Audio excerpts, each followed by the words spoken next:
R&D personnel and 5 universities, including KAIST, 29 GRIs, and 1,006 technology-based small and medium enterprises, SMEs. Available workforce represents over 10% of all Korean PhDs of science and technology. SMEs are mainly concentrated in fields of IT, BT, and nanotechnology. Korea Innovation Cluster Foundation, KICF, formerly known as the Daedoginopolis Foundation, has 4 main missions: to facilitate commercialization of R&D output, to create venture environment, to build global business environment, to diffuse our experience and performance. The most important mission is to facilitate commercialization of technology. With its substantial resources, KICF is bringing about business startup, expansion, and restructuring through our various supporting programs. KICF has many programs such as special tax benefits, venture funding, connect and development program to help our member companies. This chart shows a lot of significant achievements of KICF. R&D expenditure, the number of companies, and technology transfer are increasing rapidly. In the last 5 years, Korea Innovation Cluster Foundation has enjoyed remarkable success. We are experiencing a paradigm shift to knowledge-based growth.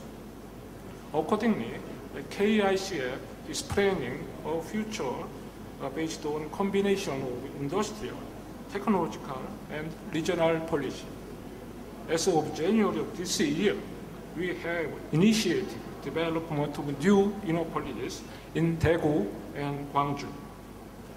This would consolidate into innovation cluster policy, which in the future we hope to expand as a model.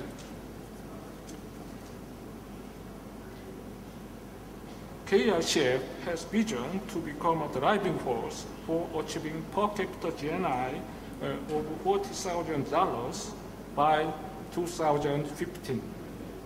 To achieve this vision, KICF objectives to increase in number of spin-off companies, technology transfer, and venture companies. Finally, I'd like to make some concluding remarks. Daedoginopolis is the core of the Korean R&D. It has served as the incubator of science and technology innovation and the engine for Korean economic growth. Especially, strategic establishment of government research institutions contributed effectively to science and technology development. As we enter into a knowledge-based economy, building R&D capacity and promotion of innovation is necessary. A science and technology park, such as Daedoginopolis, may serve as an effective and strategic tool for economic growth. To promote and develop science and technology parks, government policies and strategies customized for each country's circumstances are needed. Thank you for your attention.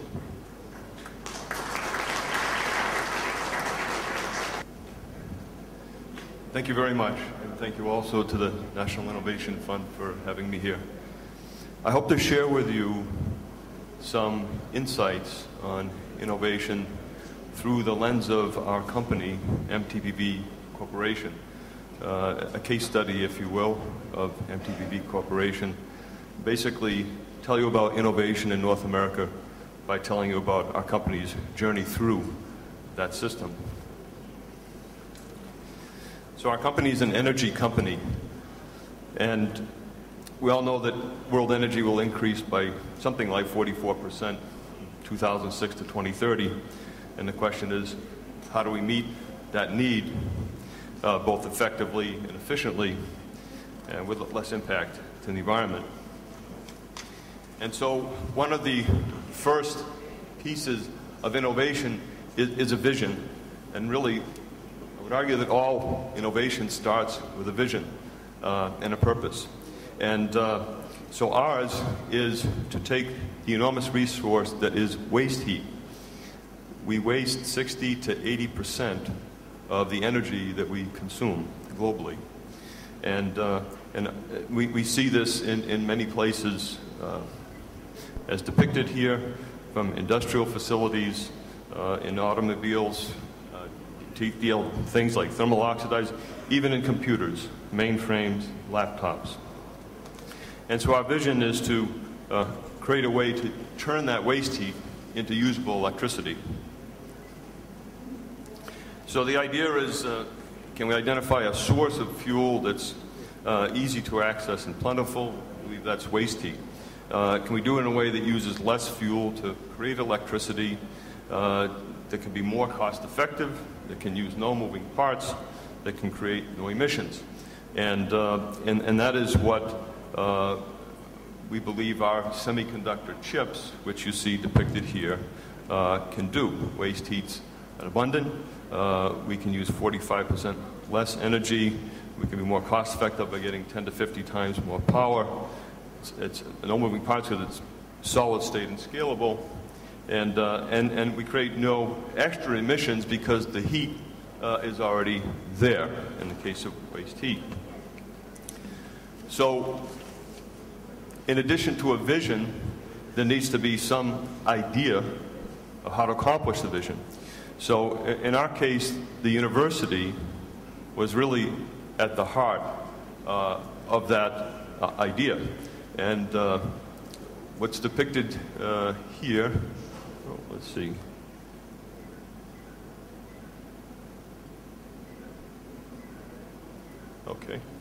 Okay, what's depicted here is the idea that became our business.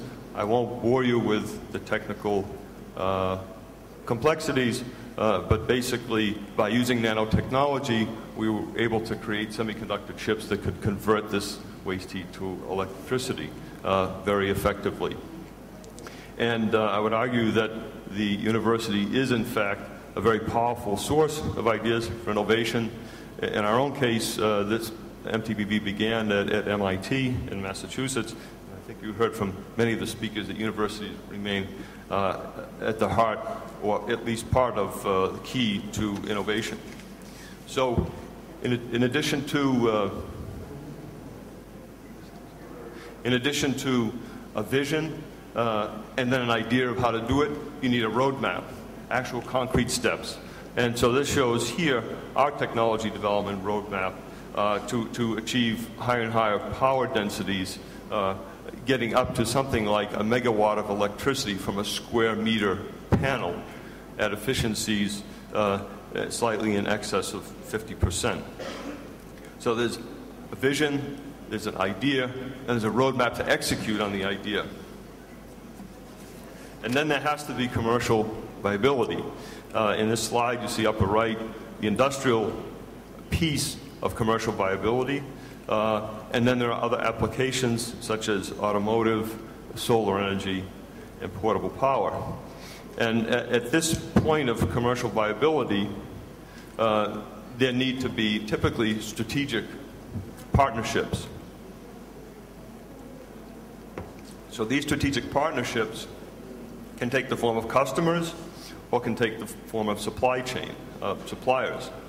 And ideally, in our case, one particular company, a large multinational, both is a customer. These slides are advancing on their own, but we can adjust accordingly. One customer needs these panels